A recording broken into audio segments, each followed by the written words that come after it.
નમસ્કાર, આપ જોઈ રહ્યા છો સ્પાર્ક ટુડે ન્યૂઝ। નારી વંદન ઉત્સવ અંતર્ગત રોજ મહિલા અને બાળ આરોગ્ય દિવસની ઉજવણી જૂનાગઢ જિલ્લા મહિલા અને બાળ કલ્યાણ કચેરી દ્વારા કરવામાં આવી હતી।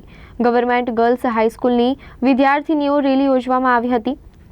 જિલ્લા મહિલા અને બાળ અધિકારી સીજી સોજિત્રા, દહેજ પ્રતિબંધક સહસંરક્ષણ અધિકારી બીડી ભાડ અને શાળાના આચાર્યએ રેલીને પ્રસ્થાન માટે લીલી ઝંડી આપી હતી। બેટી બચાવો બેટી પઢાઓ સૂત્રોચ્ચાર સાથે રેલી આગળ વધારવામાં આવી હતી। આ રેલીએ ગવર્મેન્ટ ગર્લ્સ હાઈસ્કૂલથી આઝાદ ચોક, ચીતાખાના ચોક, ગાંધી ચોક, તળાવ દરવાજા વિસ્તારોમાં ફરી હતી।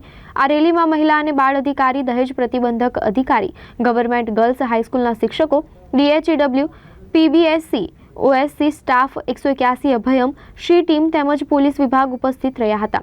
ગવર્મેન્ટ ગર્લ્સ હાઈસ્કૂલ ખાતે કિશોરી મેળાનું આયોજન કરવામાં આવ્યું હતું, જે કાર્યક્રમમાં મેન્સ્ટ્રુઅલ હાઇજીન વિષય ઉપર સંવાદ થકી મહિલા અને બાળ કલ્યાણ કચેરી અંતર્ગત ચાલતી તમામ યોજનાઓની કિશોરીઓને માહિતી આપવામાં આવી હતી। કિશોરીઓને મેન્સ્ટ્રુઅલ હાઇજીન કીટ આપવામાં આવી હતી।